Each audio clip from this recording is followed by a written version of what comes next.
Okay, this video is going to be on graphing in factored form. Sometimes we call it intercept form too. So if you hear me interchange the words, they're the same thing. But the factored form with just equations or with just variables is y equals a, x minus p, x minus q.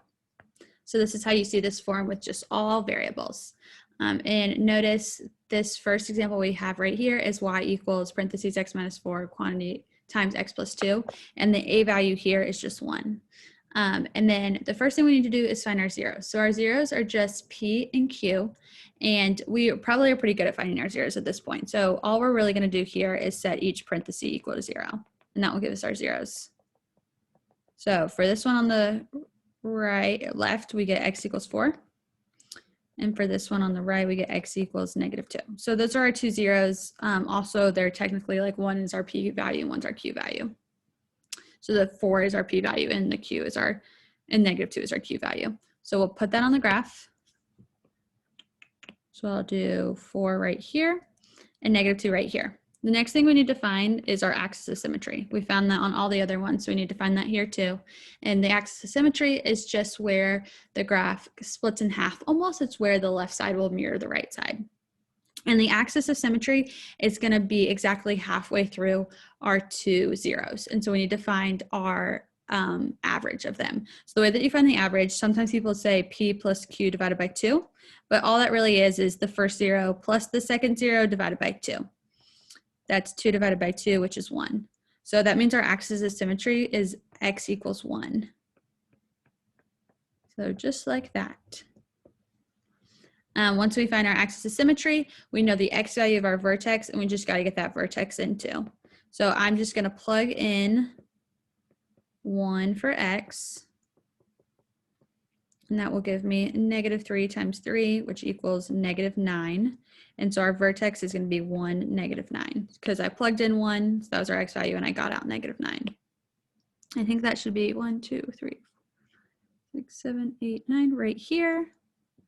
Connect all of these points as much as I can. Oh, that was nice. That straightened it out. Wow. Oh gosh.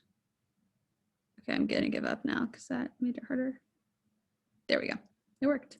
Okay, so that is my quadratic. So if you need more time with that, pause it. If you have any questions, let me know, but we're going to move on to the next one. So this is our next one. And this next one, you might look at it and be like, oh, this is not in factored form, but there is a set of parentheses, and this right here is connected by multiplication. So this actually is in factored form. It's just a little bit of a different version of factored form. And if you don't believe me, I could always just rewrite this like this, because adding something to 0 really doesn't change the problem at all. So this looks a little bit more like the factored form that we're used to. So to find the zeros, I'll just set both parentheses equal to 0. So 3x plus 0 equals 0. And x minus 2 equals 0. I'll solve the one on the right for 0. So I want to try to get 0 by itself. I'll have 3x equals 0. If I just get rid of that 0 because I didn't need it, I'll divide both sides by 3, and I'll get x equals 0. So that's 1. And then on the right side, I just have to add 2 to both sides, and I get x equals 2. So those are my two zeros. So I'll mark those at 0 and 2. Then I need to find my axis of symmetry, and I just find the axis of symmetry by taking the average of the two zeros. So when I take the average, I add them together and I divide by 2.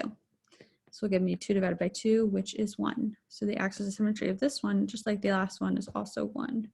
That will not always happen. And then finally, I need to find my vertex. So I know the x value of my vertex is 1 because that's what the axis of symmetry is. And now I'll just plug it into my equation for x so that I can find my y value.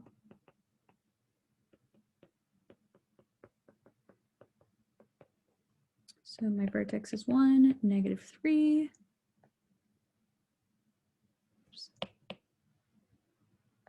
And then connect all my dots, and I have a nice parabola, my little quadratic function. So that is it. You guys can go ahead and stop this video, and if you need any help, just let me know.